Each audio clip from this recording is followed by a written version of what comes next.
और बड़ी खबर का रुख कर लेते हैं, क्योंकि वेनेजुला और अमेरिका के बीच कई महीनों से तनातनी जो है वो जारी है। लेकिन वेनेजुला के ऑयल टैंकर पर कब्जे के बाद से दोनों देशों के बीच में तल्खी और ज्यादा बढ़ गई है। ट्रंप इसे ड्रग नेटवर्क तबाह करने की दिशा में बड़ा कदम बता रहे हैं, तो वहीं दूसरी तरफ मादुरो इसे तेल भंडार हथियाने की साजिश बता रहे हैं। इस तनातनी के बीच पुतिन ने मादुरो का समर्थन कर अमेरिका की खलबली और ज्यादा बढ़ा दी है। क्या है ये पूरा मामला, स्पेशल रिपोर्ट में देखिए।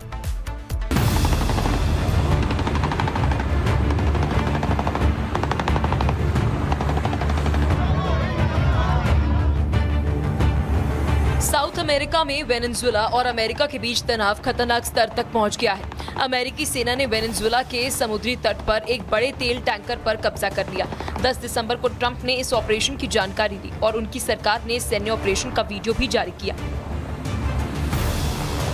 इस पूरे मामले पर व्हाइट हाउस का बयान सामने आया। प्रेस सेक्रेटरी कैरोलाइन लेविट का कहना है, यह ऑपरेशन उन जहाजों को रोकने के लिए किया गया है जो ब्लैक मार्केट से तेल बेचकर ड्रग्स और आतंकी नेटवर्क को फंडिंग देते हैं। ये जहाज उसी नेटवर्क का हिस्सा है। ट्रंप भले ही अपने कदम को सही ठहरा रहे हों, लेकिन वेनेजुला के राष्ट्रपति मादुरो इसे समुद्री डकैती कह रहे हैं। मादुरो का कहना है कि अमेरिकी सेना पायरेट्स यानी समुद्री डकैती की तरह काम कर रही है। मादुरो ने सरकारी टेलीविजन पर यह कहा है। उन्होंने चालक दल का अपहरण कर लिया, जहाज चुरा लिया और एक नए युग की शुरुआत कर दी है। कैरिबियन द्वीप में आपराधिक नौसैनिक डकैती का युग है। मादुरो यही नहीं रुके, उन्होंने अमेरिकी सेना को चोर, कातिल और डकैत कह दिया। साथ ही आरोप लगाया कि अमेरिका वेनेजुला का तेल भंडार हथियाना चाहता है। साथ ही राष्ट्रपति ट्रंप उनकी सरकार का तख्ता पलट करना चाहते हैं। अमेरिका और वेनेजुला के बीच बढ़ते तनाव के बीच रूसी राष्ट्रपति पुतिन ने 11 दिसंबर को मादुरो से फोन पर बातचीत की है। क्रेमलिन की ओर से एक बयान भी जारी किया गया है, जिसमें पुतिन और मादुरो के बीच बातचीत की जानकारी दी गई है। रूस के राष्ट्रपति ने वेनेजुला के राष्ट्रीय हितों और संप्रभुता की रक्षा करने की बात कही है। साथ ही उन्होंने हर संभव मदद का भरोसा भी दिलाया है। कुल मिलाकर पुतिन खुले तौर पर मादुरो सरकार की नीतियों को अपना समर्थन दे चुके हैं।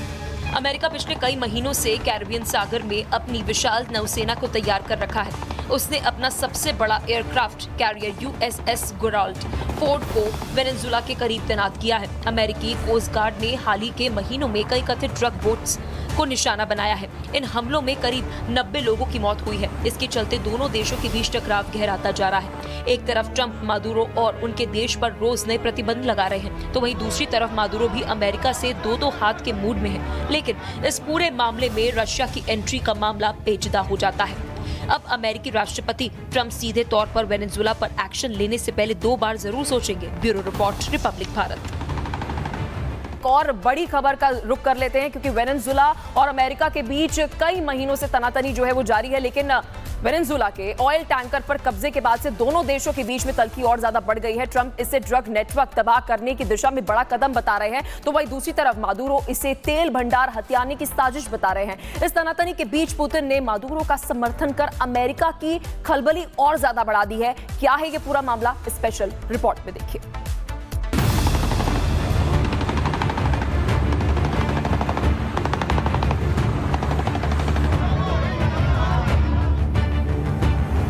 साउथ अमेरिका में वेनेजुला और अमेरिका के बीच तनाव खतरनाक स्तर तक पहुंच गया है। अमेरिकी सेना ने वेनेजुला के समुद्री तट पर एक बड़े तेल टैंकर पर कब्जा कर लिया। 10 दिसंबर को ट्रंप ने इस ऑपरेशन की जानकारी दी और उनकी सरकार ने सैन्य ऑपरेशन का वीडियो भी जारी किया। इस पूरे मामले पर व्हाइट हाउस का बयान सामने आया। प्रेस सेक्रेटरी कैरोलाइन लेविट का कहना है, यह ऑपरेशन उन जहाजों को रोकने के लिए किया गया है जो ब्लैक मार्केट से तेल बेचकर ड्रग्स और आतंकी नेटवर्क को फंडिंग देते हैं। ये जहाज उसी नेटवर्क का हिस्सा है। ट्रंप भले ही अपने कदम को सही ठहरा रहे हों, लेकिन वेनेजुला के राष्ट्रपति मादुरो इसे समुद्री डकैती कह रहे हैं। मादुरो का कहना है कि अमेरिकी सेना पायरेट्स यानी समुद्री डकैती की तरह काम कर रही है। मादुरो ने सरकारी टेलीविजन पर यह कहा है। उन्होंने चालक दल का अपहरण कर लिया, जहाज चुरा लिया और एक नए युग की शुरुआत कर दी है। कैरिबियन द्वीप में आपराधिक नौसैनिक डकैती का युग है। मादुरो यही नहीं रुके, उन्होंने अमेरिकी सेना को चोर, कातिल और डकैत कह दिया। साथ ही आरोप लगाया कि अमेरिका वेनेजुला का तेल भंडार हथियाना चाहता है। साथ ही राष्ट्रपति ट्रंप उनकी सरकार का तख्ता पलट करना चाहते हैं। अमेरिका और वेनेजुएला के बीच बढ़ते तनाव के बीच रूसी राष्ट्रपति पुतिन ने 11 दिसंबर को मादुरो से फोन पर बातचीत की है। क्रेमलिन की ओर से एक बयान भी जारी किया गया है, जिसमें पुतिन और मादुरो के बीच बातचीत की जानकारी दी गई है। रूस के राष्ट्रपति ने वेनेजुएला के राष्ट्रीय हितों और संप्रभुता की रक्षा करने की बात कही है। साथ ही उन्होंने हर संभव मदद का भरोसा भी दिलाया है। कुल मिलाकर पुतिन खुले तौर पर मादुरो सरकार की नीतियों को अपना समर्थन दे चुके हैं।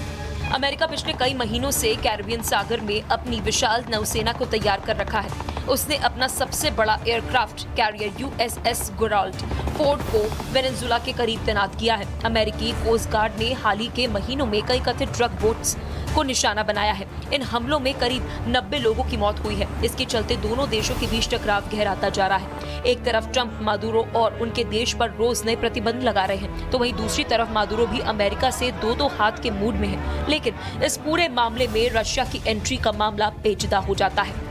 अब अमेरिकी राष्ट्रपति ट्रंप सीधे तौर पर वेनेजुएला पर एक्शन लेने से पहले 2 बार जरूर सोचेंगे। Bureau report, Republic Bharat. और बड़ी खबर का रुख कर लेते हैं, क्योंकि वेनेजुएला और अमेरिका के बीच कई महीनों से तनातनी जो है वो जारी है। लेकिन वेनेजुएला के ऑयल टैंकर पर कब्जे के बाद से दोनों देशों के बीच में तल्खी और ज्यादा बढ़ गई है। ट्रंप इसे ड्रग नेटवर्क तबाह करने की दिशा में बड़ा कदम बता रहे हैं, तो वहीं दूसरी तरफ मादुरो इसे तेल भंडार हथियाने की साजिश बता रहे हैं। इस तनातनी के बीच पुतिन ने मादुरो का समर्थन कर अमेरिका की खलबली और ज्यादा बढ़ा दी है। क्या है ये पूरा मामला, स्पेशल रिपोर्ट में देखिए।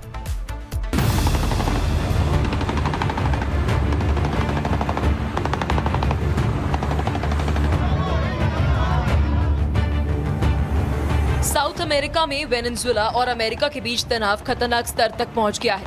अमेरिकी सेना ने वेनेजुएला के समुद्री तट पर एक बड़े तेल टैंकर पर कब्जा कर लिया।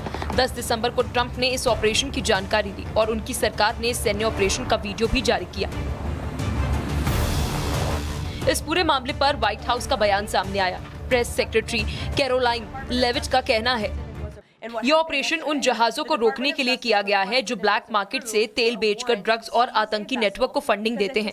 ये जहाज उसी नेटवर्क का हिस्सा है।